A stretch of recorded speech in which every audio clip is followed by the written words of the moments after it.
I'm going to do a brief video today, and what I'm asking is why do I find this large print, Crossway Large Print Thinline Reference Bible so much harder to read than a very similar book, the NASB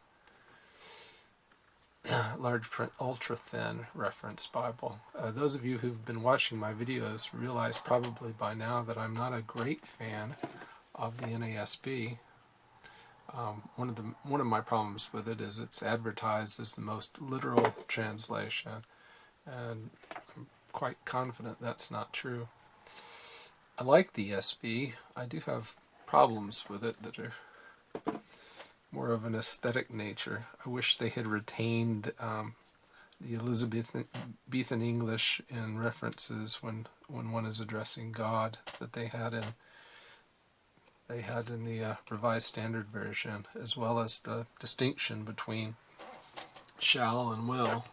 I don't see any reason why Bible translators shouldn't help try to lead the language rather than follow it. But we have a generation of followers now. So this is the Crossway ESV here, and if you're like me, you find this a little hard to read, but it's kind of hard to say precisely why. It's line matched, so there's sort of a gray background to the characters. If I move the New American Standard in place,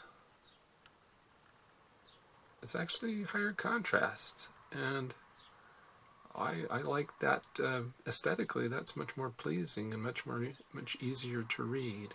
Now, I'm not talking about the thinner columns. I do like them better. I'm just talking about these words. They're easier to read when Jesus had crossed over again than the same words in the English Standard Version. And oh, by the way, just as an aside, the more literal, supposedly, New American Standard has deleted the Greek word "and" in front of "when."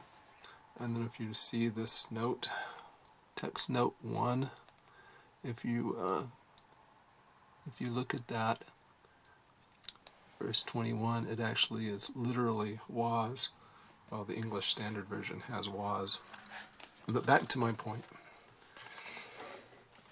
What's going on? These two books are very similar. The Crossway has a text block that's 22 millimeters thick for a page count of 1232 pages. The NASB is 22.5 millimeters thick for 1268 pages. When I do the math, I get about 36 microns or micrometers per page in terms of the width of each. Opacity-wise, if you look at the show through, I think you can see here the language from the previous page. There's clearly the word boat. It's a bit tricky to do it the other way, to see if you can see boat through the NASB's paper. But we'll give it a shot. Move it over here and try not to harm either book. And slide the NASB paper over the top. And I don't know about you, but I can definitely see boat there. So the opacity seems to be about the same. There's quite a lot of show through.